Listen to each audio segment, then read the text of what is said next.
Sada ćemo odraditi primjer prebacivanja iz oktalnog u decimalni brojevni sistem. Znači, kao što smo rekli, u oktalnom brojevnom sistemu najveća cifra, znači brojevni sistem -1 i to je cifra 7. Znači, najveća cifra je 7. I evo, znači, imamo neki broj 5,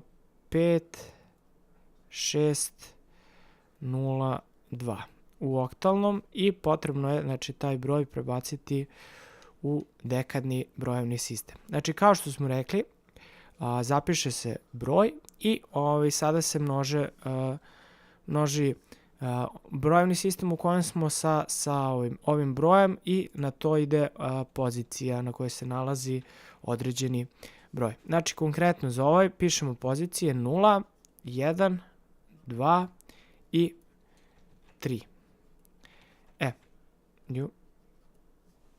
Ovako. I sada ispisujemo ovo. Bitno je da se, znači, ne vezujete za vrednosti, ne znam, ako je binarni da stalno pišete, to je treba da 2, ali ako je neki drugi da opet pišete dvojku. Evo, već gledate, znači, u kom smo brojevnom sistemu. I onda kaže 5 puta, znači broj koji je ovde, puta brojevni sistem u kojem smo i na tu poziciju, znači na trojku. Pa idemo dalje. Plus 6 puta 8 na kvadrat, pa plus 0 puta 8 na prvi, plus 2 puta 8 na nulti.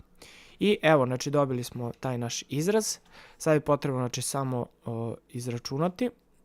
Znači, evo ga, 8 na, bolje ovako, 5 puta 8 na treći, znači to je 2560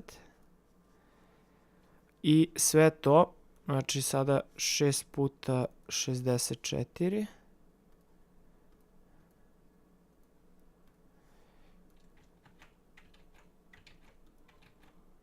$384.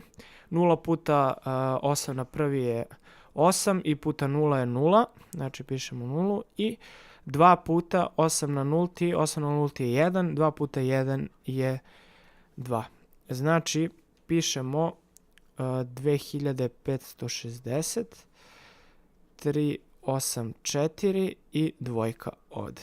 I sada to kad saberemo, znači ovako, ovo će biti 6, 8 i 6 je 14, znači ovde je 1, 5 i 3 je 8 i 1, 9 i dvojku prepisujemo. Dakle, naš konačan rezultat je 2946, ali dekadno. I znači broj 5602 je u oktalnom je jednak 2946 u znači dekadnom brojevnom sistemu. Bitna razlika, znači ono što sam pomenuo, da ako je manji, ako prebacujemo iz manjeg u veći brojevni sistem, mora da bude i manji broj. Tako da, to jest ovaj u oktalnom je veći u odnosu na ovaj u dekadnom.